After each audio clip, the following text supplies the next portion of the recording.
The brisk autumn air was alive with promise as Malik Weston and his wife, Jasmine, walked hand in hand toward the entrance of Greenwood Academy.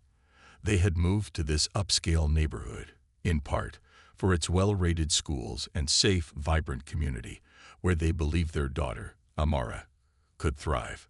Amara had been thrilled with her new school, and her teachers had consistently praised her as a bright, engaging student. For the Westons, Greenwood Academy represented everything they had wanted for their daughter's future. The evening school conference was set against a backdrop of soft lights glowing from classroom windows, illuminating vibrant displays of children's artwork and achievements. The school hallways buzzed with quiet chatter as parents milled around, waiting to meet their children's teachers. Malik and Jasmine were both excited and nervous. They had heard so much about how their daughter was flourishing, and tonight they would finally meet her teacher, Mrs. Hughes. As they entered Mrs. Hughes's classroom, they were greeted by a warm, personable woman who immediately put them at ease.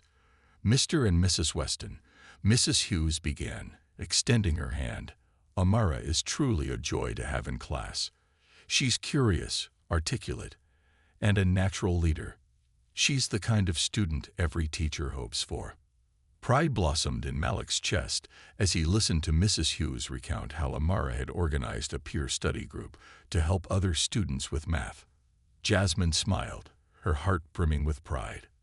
This was the daughter they had always known, empathetic, intelligent, and eager to help others. As the meeting drew to a close, they felt immensely grateful for the opportunity their move had provided for Amara. But as they prepared to leave, Mrs. Hughes's expression shifted subtly. "I do need to mention," she began cautiously, "that we have a new policy in the cafeteria this year. We're moving toward a more controlled dietary structure as part of a district-wide initiative." Malik's brow furrowed, but he nodded, curious to learn more. Mrs. Hughes explained that, while parents could send lunch from home, the school's offerings were now structured by nutritional guidelines set by the administration, meaning many students, including Amara, were required to eat the provided lunches. The Westons exchanged puzzled glances. They trusted their daughter's teachers and had no immediate reason to worry, but Malik's curiosity was piqued. He made a mental note to investigate further. As they left the school that evening, Malik couldn't shake the feeling that something about this policy warranted more than a passing thought. However, with the reassurance that Amara was in capable hands, he pushed the concern aside, enjoying the glow of a successful evening. Their daughter was thriving, and that was what truly mattered. The following morning, Amara was up early, her school uniform perfectly pressed, and her backpack ready by the door. Malik and Jasmine kissed her goodbye, watching her disappear into the bus with her usual bright smile. Yet as the days passed, Malik noticed subtle but unsettling changes in Amara's behavior. Normally talkative and brimming with stories from her day, Amara now seemed distracted and less enthusiastic. When asked about school, she would reply vaguely, her once vivid storytelling reduced to simple good or okay. Jasmine brushed it off as a phase, but Malik's concern grew with each passing day. On a Wednesday afternoon, Malik picked up Amara from school himself, hoping to surprise her.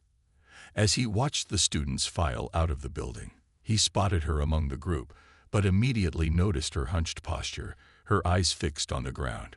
She barely looked up when she saw him, offering only a weak smile before climbing into the car. Malik's worry deepened. He was used to his daughter's boundless energy, her endless chatter about her day. "How was school today, sweetheart?" he asked gently.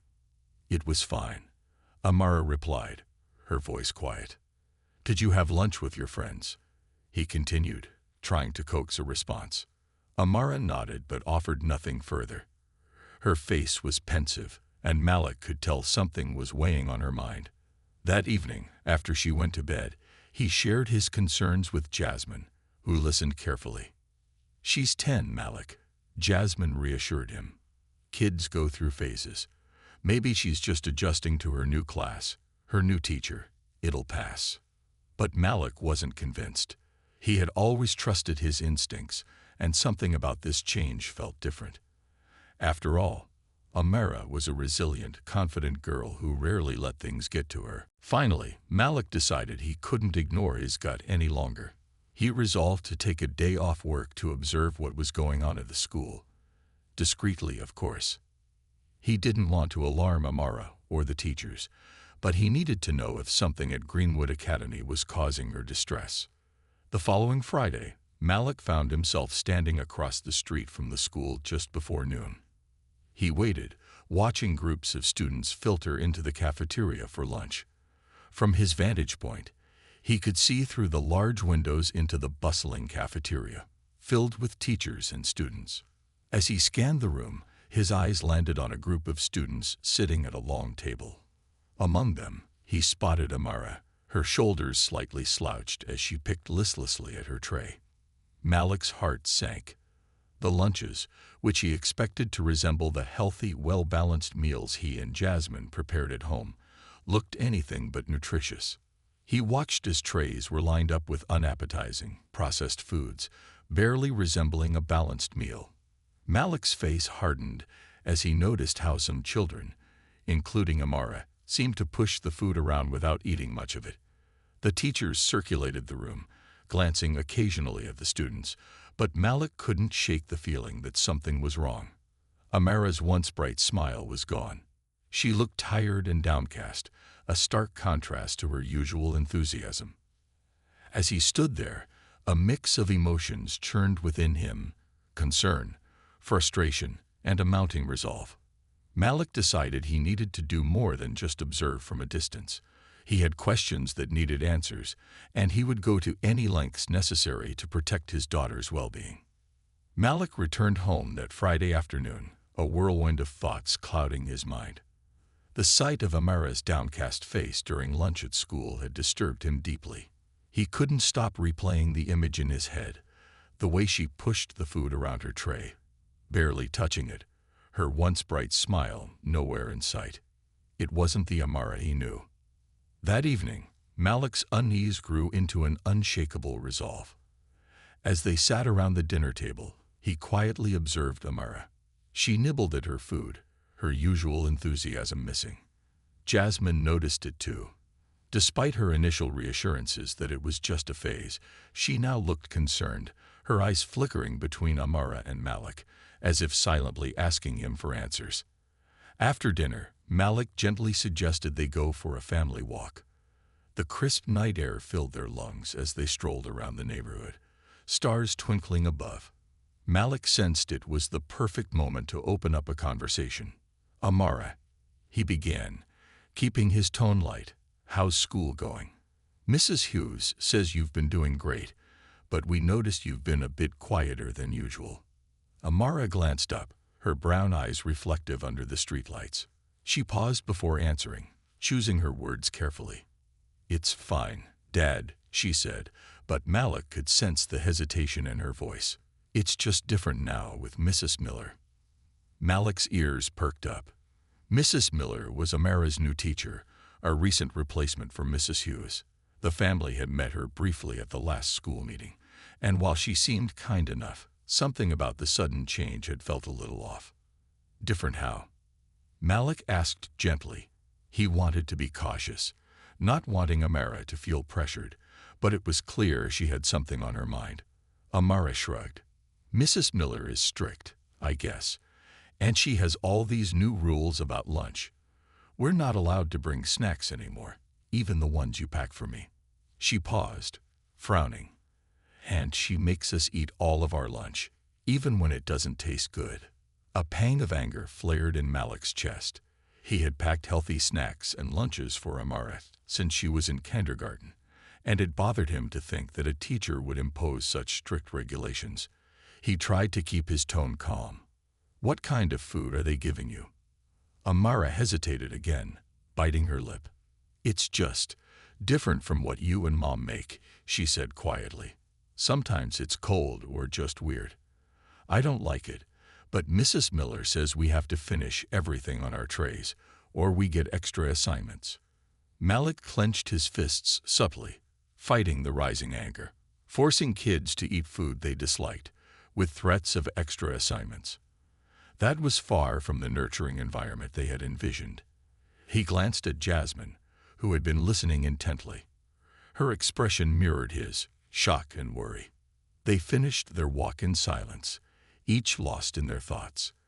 That night, as they prepared for bed, Jasmine turned to Malik. "Do you think it's just a teaching style, or is there something more going on?" With a plan forming in his mind, Malik decided he would confront Mrs. Miller directly. He wanted to understand what her motivations were and why she believed her rigid approach was acceptable.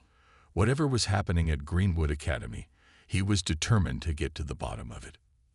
As he stood outside the school the following Monday, waiting for a chance to speak with Mrs. Miller, he braced himself. Malik had always believed in diplomacy, but if it took a little pressure to protect Amara, he would gladly rise to the occasion. Monday morning arrived with a nervous edge in the Weston household. Malik was determined to confront Mrs. Miller, though he knew he would need to keep his emotions in check. His mind reeled with questions. Why was she enforcing such strict lunch rules? And what did she mean by telling the children that only school food was good enough? Malik felt a profound need to protect his daughter, but he also wanted answers. After dropping Amara off at school, Malik parked a short distance from the building and waited until he saw the students head to their classrooms. He watched as the familiar school day routines unfolded, observing teachers welcoming students and ushering them inside. The bright morning sun glinted off the school's brick walls, a stark contrast to the unsettling reality Malik had begun uncovering. It was almost ironic. A place meant to be a sanctuary of growth and learning had instead become a source of anxiety for his daughter. At last, the bell rang for morning recess, and he saw Mrs. Miller step outside with her class. She seemed kind enough at first glance, but Malik could sense a rigidness in her posture, the way she monitored the children's every move. He waited for a moment when she was slightly removed from the group, then approached her. "Mrs. Miller," Malik called out, doing his best to keep his tone calm. She turned, surprised to see him, and offered a polite smile. "Yes, Mr. Weston," she replied, though her smile was tight. "How can I help you?" Malik took a deep breath. "I wanted to talk about the new lunch policy and how it's affecting Amara. She's mentioned some concerns about the food and the strict rules in the cafeteria." Mrs. Miller's smile faded, replaced by a look of defensiveness. "Mr. Weston, we have guidelines that ensure all students receive balanced nutrition. Studies show that structured, monitored meals improve focus and learning outcomes." Malik resisted the urge to argue. "I understand that, Mrs. Miller, but Amara says that she's required to finish everything on her tray, regardless of whether she likes it or even feels well afterward. Isn't there some flexibility? We've always provided her with healthy food from home." Mrs. Miller's expression hardened. "With respect, Mr. Weston, the district has approved our policies. We believe in teaching children discipline and responsibility. Allowing them to leave food on their trays only encourages wastefulness. And while I understand your concern as a parent, I assure you that these rules are in the best interest of all students." Malik's patience was wearing thin. Amara said she feels pressured to eat, even if it makes her feel uncomfortable. And now she tells us she's no longer allowed to bring food from home. Why is that? Mrs. Miller's gaze turned cold, her tone clipped. "Mr. Weston, I run my classroom in a way that fosters respect for authority and adherence to guidelines. If Amara is struggling, perhaps it's a matter of adapting to the expectations we have here. As for food from home, we'd found that consistency in meals eliminates distractions and helps create a stable environment. I'm sure you understand." Malik's jaw tightened. He could sense that arguing further wouldn't yield any results. Mrs. Miller was entrenched in her beliefs. With a curt nod, he thanked her and walked away, his frustration simmering. He had hoped for clarity, but instead, he felt more disturbed than ever. Later that evening, as he and Jasmine discussed the conversation, Jasmine looked troubled. "This isn't just a teaching style, Malik. This is control. She's treating those kids like like they're inmates or something. I don't like it. I don't either, Malik admitted. I feel like she's hiding something behind all these rules, and if it's affecting Amara like this, then who knows what it's doing to the other kids. They agreed it was time to escalate the issue. Malik contacted other parents from Amara's class, hoping to gather more perspectives. By Wednesday, he had spoken to half a dozen parents, and the feedback was disturbingly consistent. Other children had also complained about the strict food policies and the intimidating atmosphere in Mrs. Miller's classroom. Many parents were equally concerned but unsure of how to address it. On Thursday, Malik organized a meeting with several of these parents at a local cafe. They shared stories of their children's reluctance to go to school, tales of uneaten lunches, and whispers of uncomfortable encounters with Mrs. Miller. One mother, Mrs. Anderson, recounted how her son had come home in tears after being scolded for not finishing his meal. "It's more than just a teacher enforcing discipline," Mrs. Anderson said, her voice trembling with frustration. "It's like she's trying to control every aspect of their lives at school. My son used to be so excited to learn, but now he's withdrawn and anxious." Malik listened intently, feeling a sense of validation, but also a growing anger. This wasn't just about Amara. It was about an entire classroom of children who were being stifled and likely intimidated by someone who was supposed to be nurturing their growth. At the end of the meeting, they agreed to take collective action. Malik volunteered to draft a letter to the school board, detailing their concerns and demanding a thorough investigation into Mrs. Miller's methods. They decided to submit it with all their signatures, hoping the strength in numbers would prompt a response.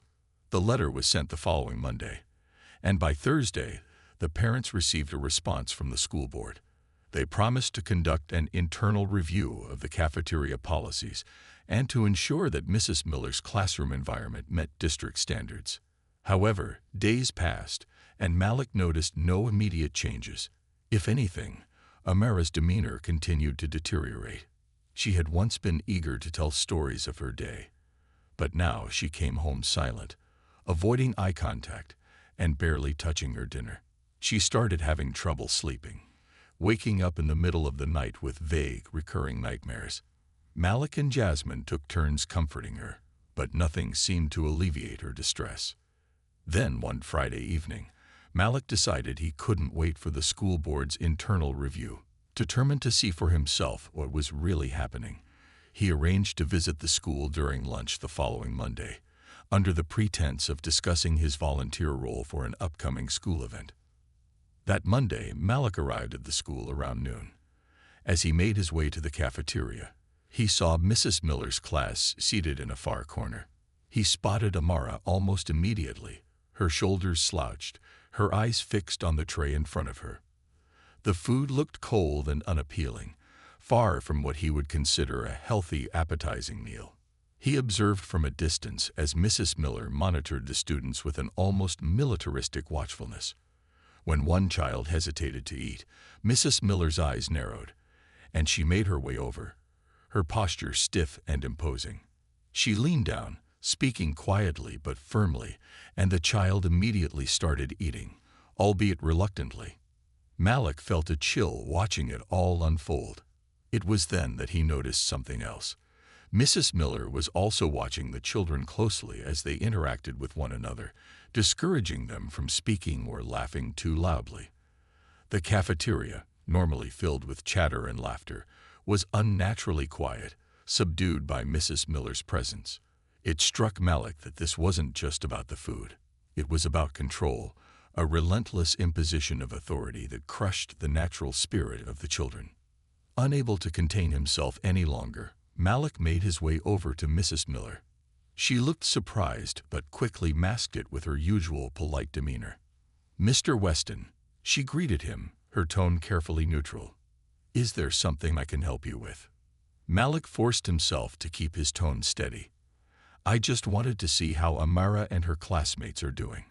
It seems quieter than I remember school lunches being." Mrs. Miller gave a tight smile. "We believe that maintaining a calm, focused environment during meals helps promote mindfulness and respect for food. The children know the expectations here. He couldn't hold back his frustration any longer. It seems more than mindfulness. Mrs. Miller, it seems controlling. These are children. They need some freedom, some joy in their day. They need to feel comfortable, not afraid. For a moment, something flickered in Mrs. Miller's eyes, a glimpse of indignation, but she quickly smoothed her expression. I assure you, Mr. Weston, everything I do is for their benefit. Malik could barely respond. He knew he wouldn't get through to her, but he resolved that this would be the last time his daughter, or any other child, would endure such treatment. He left the cafeteria, determined to bring this matter to the highest levels if necessary. For his daughter's sake, he would stop at nothing to ensure her school was a place where she could learn, grow, and thrive without fear or suppression. The next day, Malik reached out to the media, determined to bring attention to the situation. He knew it was a drastic step, but he had tried everything else.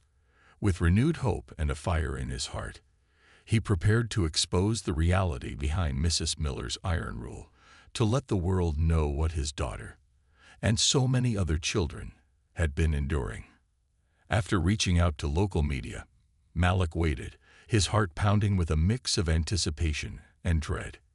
He had never imagined himself taking such a drastic step, but after witnessing Mrs. Miller's unyielding control over Amara and her classmates, he felt he had no choice. It wasn't just about the lunchroom or the strict policies. It was about the atmosphere of fear and restriction that had taken hold of the place, meant to nurture his daughter's mind and spirit. He hoped that public attention would bring the issue to light and pressure the school board into making necessary changes. Later that evening, Malik received a call from a young journalist named Evelyn Rivera. Her voice was warm yet professional, and she asked if he could meet her for an interview. Mr. Weston, I can't make any promises, Evelyn said, her tone earnest. But if there's something happening at Greenwood that needs exposure, we want to help.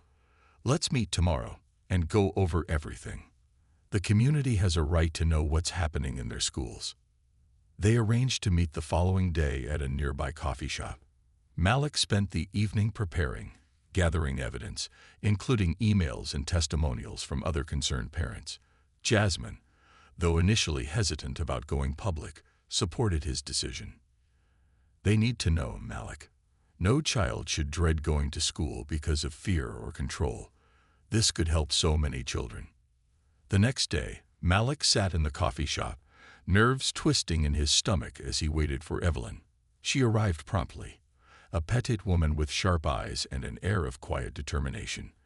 As they exchanged introductions, Evelyn listened intently as Malik laid out his story, nodding at times, her pen darting across her notebook.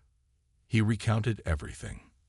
Amara's strange behavior, Mrs. Miller's draconian lunch policies, the quiet, oppressive cafeteria, and his unsettling encounters with the teacher.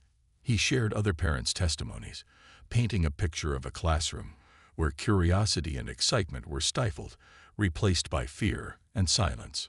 Evelyn listened, her expression grave. This is troubling, Mr. Weston. Schools should encourage children to grow, not make them feel small or scared. I'd like to publish a story on this. But first, I'll need to reach out to the school for a comment. Do I have your permission to use Amara's name in the article? Malik hesitated. He wanted the story out there, but he also worried about exposing Amara. Seeing his concern, Evelyn quickly added, I understand if you prefer to keep her name private. We can simply refer to her as a student or one of Mrs. Miller's students. Malik nodded, relieved. Yes, I think that would be best. Thank you. With a firm handshake, they parted ways, and Evelyn assured him she would keep him updated on any developments. 2 days later, the story was published. The headline read, Silenced in the Classroom. Parents raise alarms over rigid policies at Greenwood Academy. It was an in-depth article detailing the experiences of several anonymous parents, with Malik's story as the centerpiece. The article painted a disturbing picture of a teacher whose strict methods had crossed the line, affecting the mental and emotional well-being of her students. The story quickly gained traction online, shared by concerned parents, educators, and community members. Comments poured in, with many expressing shock and outrage that such practices were allowed in a school environment. Other parents from Greenwood Academy reached out to Malik, expressing their own concerns and gratitude for his bravery. The following morning, Malik received a call from the school board, requesting an urgent meeting. He knew the article had made an impact, but he couldn't shake the nervousness as he drove to the board's office. Jasmine had insisted on joining him, providing a reassuring presence as they walked into the sterile, corporate-looking building. They were led into a small conference room where 3 board members awaited them: Mr. Graham, the school principal; Ms. Johnson, the head of the board; and Mr. Hale, the district superintendent. Their expressions were a mix of stern professionalism and forced politeness. Mr. and Mrs. Weston, Ms. Johnson began, folding her hands on the table. "We understand you have serious concerns about Mrs. Miller's teaching methods and policies." Malik nodded, glancing at Jasmine for support. "We've tried every avenue, speaking with the administration, submitting a collective letter, requesting a review. But we were met with vague promises and no real action. We went public because our children's well-being is at stake." Ms. Johnson's expression tightened slightly. "We acknowledge that parents have raised concerns, and we're committed to ensuring a safe and nurturing environment for all students. However, we believe Mrs. Miller's methods are within acceptable educational standards." Malik felt a surge of frustration. With respect, Ms. Johnson, forcing children to finish food they don't want, banning homemade lunches, and silencing them in the cafeteria. How is any of that within acceptable standards? The board members exchanged glances, and Mr. Hale spoke up. "Mr. Weston, discipline is part of education. But given the extent of your concerns, we are open to conducting a thorough investigation. We'll bring in external evaluators to observe Mrs. Miller's class and interview the students, including Amara, if you give permission." Malik nodded, feeling a mix of relief and skepticism. "Thank you. That's all we want, an honest look at what's happening." After the meeting, Malik felt a weight lift from his shoulders, but he knew this wasn't over yet. He needed to be vigilant, to make sure the investigation was genuine and not just a formality. 2 weeks later, the evaluators arrived at Greenwood Academy. They observed Mrs. Miller's class, sat in on lunch hours, and conducted interviews with the students, carefully noting any signs of distress. Malik waited anxiously, hoping that Amara and her classmates would feel comfortable sharing their experiences.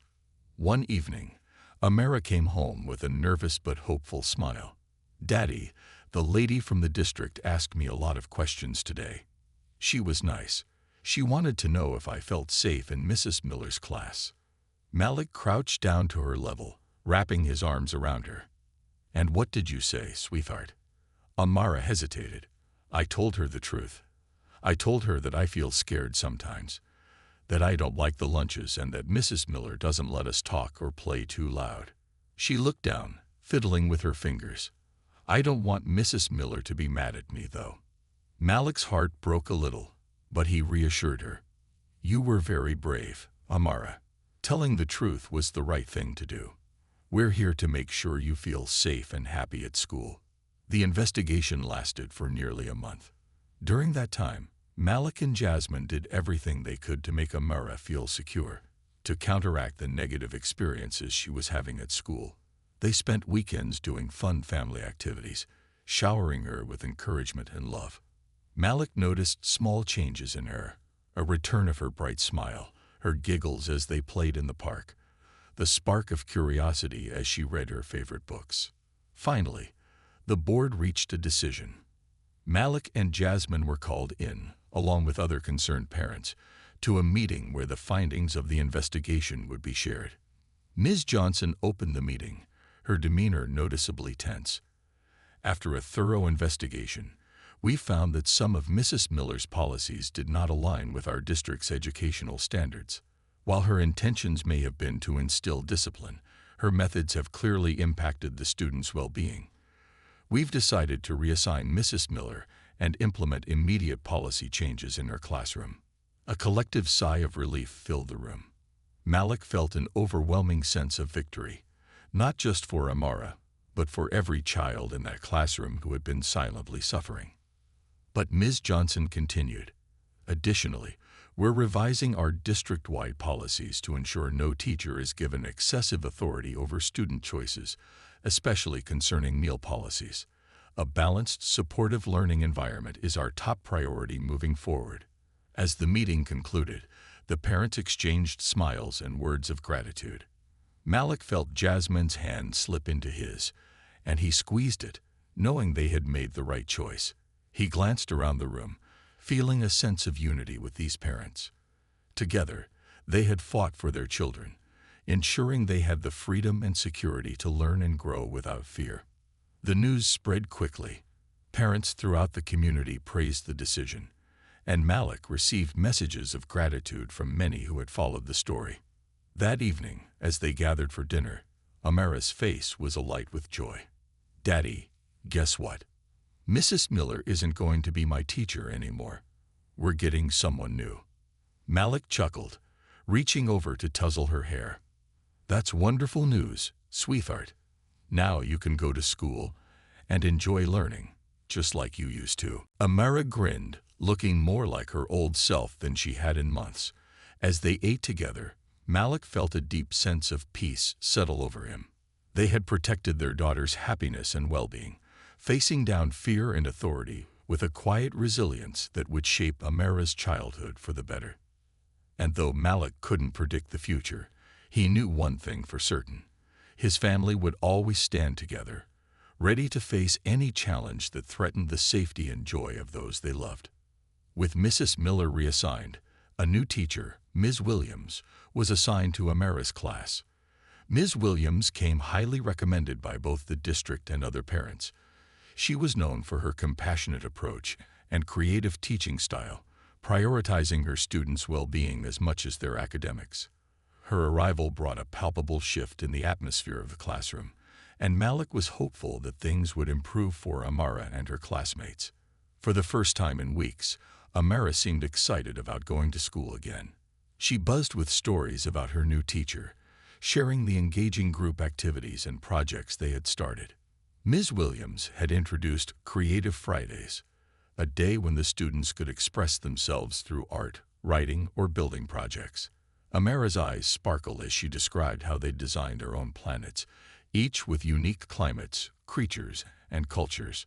It was a world away from the controlled, silent classroom Mrs. Miller had maintained, and Malik felt a surge of gratitude for this new chapter in Amara's school experience. One evening, as Malik helped Amara with her homework, she turned to him with a pensive look. "Daddy, why was Mrs. Miller so different from Ms. Williams?" Malik took a deep breath, considering how to answer in a way his young daughter would understand.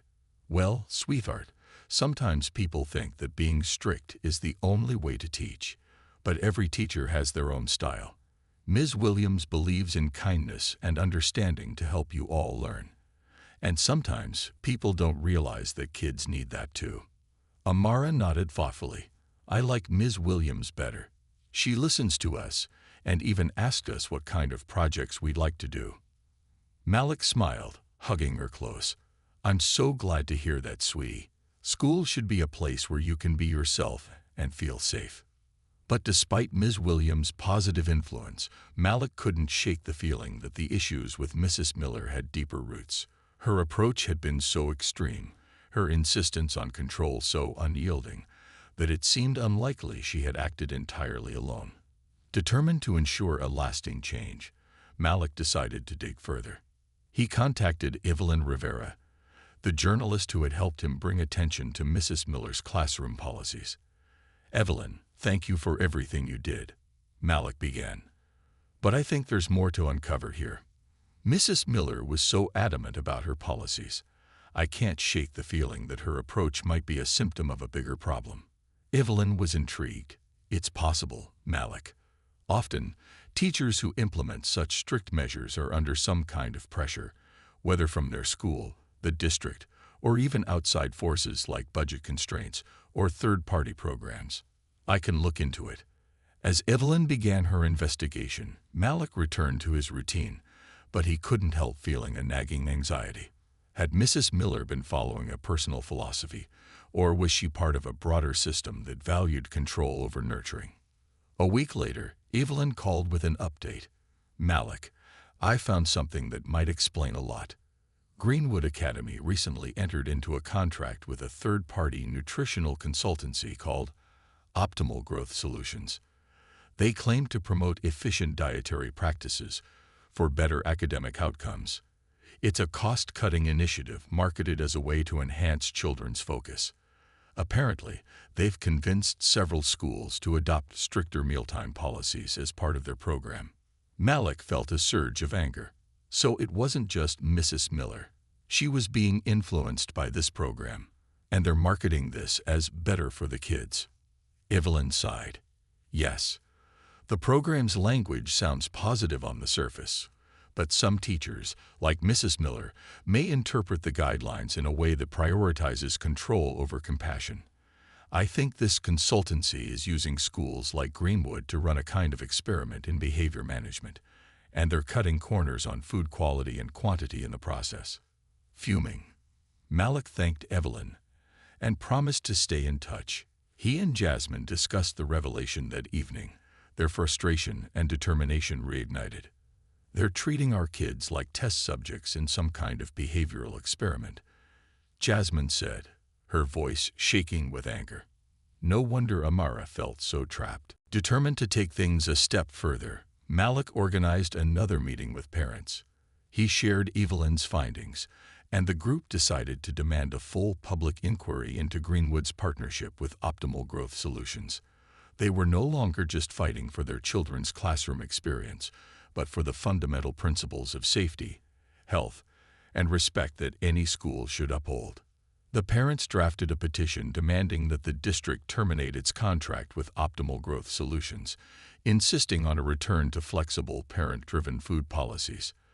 They organized a community event, inviting local officials, reporters, and even the school board to witness their commitment to the cause. The day of the event was a chilly Saturday afternoon, yet families filled the small park adjacent to Greenwood Academy. Parents shared stories of their children's experiences, each one adding to the mounting evidence that Optimal Growth Solutions policies were harmful. Children held handmade signs, and Amara proudly stood by her father, holding a poster that read, "Kids need to be kids, not experiments." Malik stepped up to the small podium they'd set up, taking a deep breath before speaking. "Thank you all for coming today. We're here not just for our children, but for every student in this district who deserves a school environment that respects and nurtures them. These past weeks have shown us that our voices matter and that when we stand together, we can make change. Our children are more than test subjects, and their well-being must always come before profit." The crowd cheered, their collected voices filling the air with hope and determination. Malik looked out at the sea of parents and children, feeling a powerful sense of unity. Together, they had taken a stand, and the community's strength was undeniable. In the days that followed, the district was forced to respond to the overwhelming community pressure. After an emergency meeting, the school board announced that they would be severing ties with Optimal Growth Solutions, effective immediately. They issued a public apology, promising to review their decision-making processes and to include parental input in future policies. The victory was a relief, and it sparked change beyond Greenwood Academy.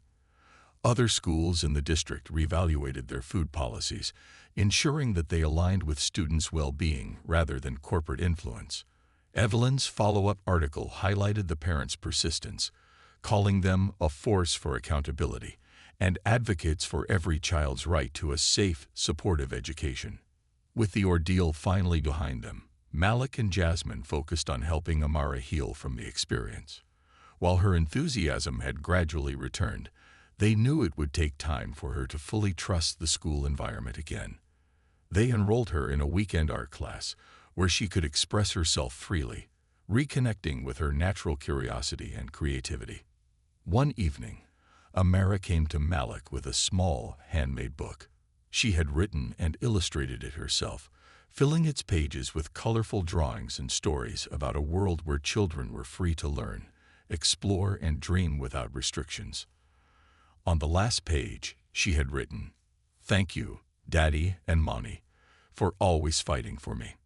Malik felt tears sting his eyes as he held her close. "We will always fight for you, Amara," he whispered, his voice thick with emotion. "You deserve nothing less." With the warmth of family surrounding her, Amara's spirit continued to grow, unimpeded by fear or control. She was finally thriving again, in a world where her parents had fought to protect her right to be herself. And though Malik and Jasmine knew they couldn't shield her from every hardship, they had shown her something even more powerful, that love, courage, and unity could overcome even the darkest challenges. Their family was stronger, bound together by a quiet, unwavering strength that would carry them through whatever came next. Months passed, and the incident with Mrs. Miller and the Optimal Growth Solutions program began to fade from daily conversation, but its impact on the community was far from forgotten. For Malik and Jasmine, the ordeal had opened their eyes to the power of collective action and the importance of standing up for what they believed was right. Amara was once again thriving, her confidence restored, and the once distant smile now a frequent, radiant presence in their home. The Weston family had emerged from the challenge with a renewed sense of purpose and an even deeper bond.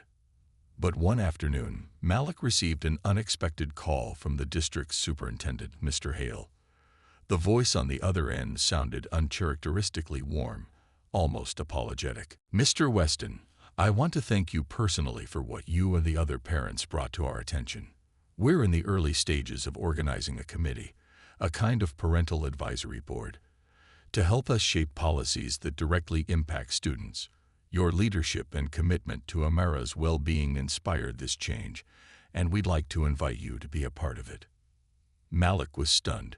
For years, he had been like any other parent, someone who believed in the importance of education, but felt he had little influence over the system itself. Now he was being invited to help shape that very system. "I'd be honored," Malik replied, his voice filled with quiet determination. "Thank you for the opportunity. I believe that this is a chance to make sure our schools never lose sight of what really matters." The first meeting took place in a modest conference room at the district office. Parents and teachers from several schools in the district filled the seats, and Malik recognized a few of the parents who had stood alongside him during the protest against Optimal Growth Solutions.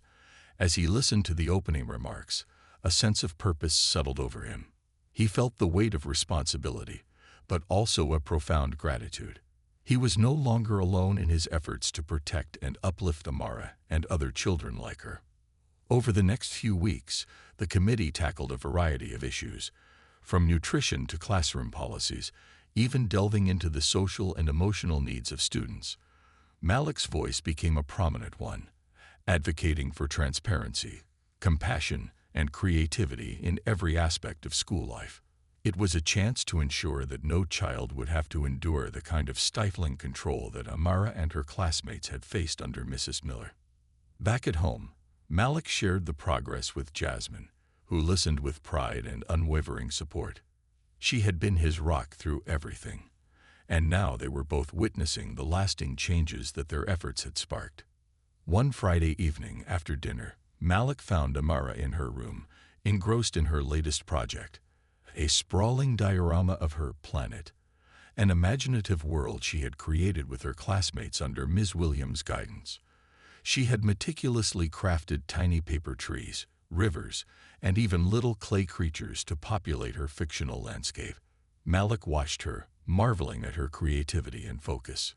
"Amara," he said gently, stepping into the room, "this is incredible. You really have an amazing imagination." Amara looked up, beaming. "Thank you, Daddy. Ms. Williams said we should create our own worlds and write stories about them. I named mine Solara. It's a place where everyone is free to explore and play, and nobody ever feels scared." Her words touched Malik deeply. He remembered the frightened, withdrawn girl who had come home every day, carrying the weight of Mrs. Miller's oppressive rules. Now she was free, her imagination flourishing, her joy restored. "That's a beautiful name," Malik replied, feeling a swell of pride. "Solara sounds like a place where people are kind to one another." Amara nodded eagerly. "Everyone there gets to choose what they want to do. They help each other and play together. It's a happy place." As he sat beside her, Malik felt the enormity of the journey they had taken to arrive at this moment. He realized that this experience had not only protected his daughter's happiness, but had also taught her an important lesson in resilience and courage. She had learned, through her parents' example, that standing up for oneself and others was not only possible but essential. A few days later, the superintendent reached out to Malik once more, this time with an invitation to speak at the district's annual Parents in Education Forum. He hesitated, feeling the familiar nerves rise, but Jasmine's encouragement and his own sense of purpose won out. He agreed, hoping to inspire other parents to take an active role in their children's lives, just as he had. On the day of the forum, Malik stood on stage, looking out at the large auditorium filled with parents, educators, and community members. He took a deep breath, his mind racing back over everything that had led him here. The initial frustrations, the confrontations, the sacrifices, and the triumphs. "Good evening," he began, his voice steady but filled with emotion. "I stand before you today as a parent, like all of you, who only wants the best for their child. But as I learned this past year, wanting the best for our children sometimes means we have to fight for it." He shared the story of Amara's experience, carefully walking the audience through the journey that had brought them here. The silence in the room was profound, and he could see the impact of his words reflected in the faces of those around him. We often think of schools as places where our children go to learn, grow, and build a foundation for the future. But schools are also communities, and a community is only as strong as the voices within it. If we stay silent, if we accept things that make our children feel small or afraid, then we're failing them. We're allowing systems and policies to take precedence over the joy, freedom, and growth that every child deserves. The room broke into applause, and Malik felt a swell of pride. As he stepped off the stage, several parents approached him, thanking him for his bravery and asking how they could be more involved. Malik realized that this was only the beginning. His actions had sparked a ripple effect, encouraging others to join the effort to make their schools better. Back at home, Malik shared the experience with Jasmine and Amara, telling them how their story had inspired other parents to take action. Amara's eyes shone with pride. "I'm glad you told them, Daddy.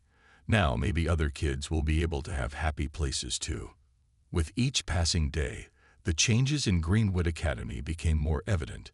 The Parental Advisory Board had become a staple of district policy, meeting quarterly to discuss any issues raised by parents, ensuring transparency and active involvement.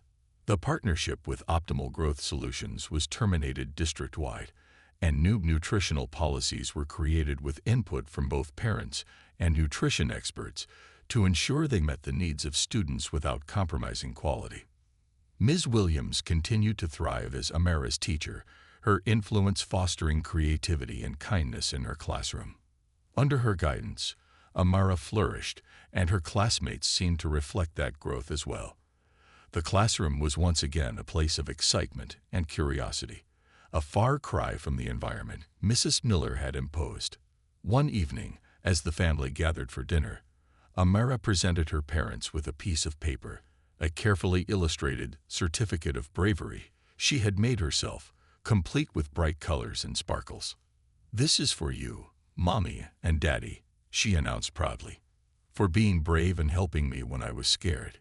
You're the best parents in the whole world." Malik and Jasmine exchanged a tearful glance, deeply moved. They hugged Amara, feeling the warmth of her love and gratitude. "Thank you, sweetheart," Jasmine whispered. "You are the reason we did all of this. You're our inspiration." As they held each other close, Malik realized that while he had taken on this journey to protect his daughter, he had gained something invaluable along the way: a deeper connection to his family, a stronger bond with his community, and a newfound understanding of the power of standing up for what was right. Though the path had been challenging, Malik felt an overwhelming sense of fulfillment. They had faced adversity and emerged stronger, bound together by love, resilience, and a commitment to make the world a better place for their daughter and generations to come. And as Amara grew, Malik knew she would carry this experience with her: the knowledge that she was loved, protected, and empowered to be herself. She would go forth, unafraid to stand up for herself and others, and he hoped that someday she too would inspire change in ways he couldn't yet imagine. Together, they had proven that family, love, and courage could withstand any storm, illuminating a path forward for others to follow.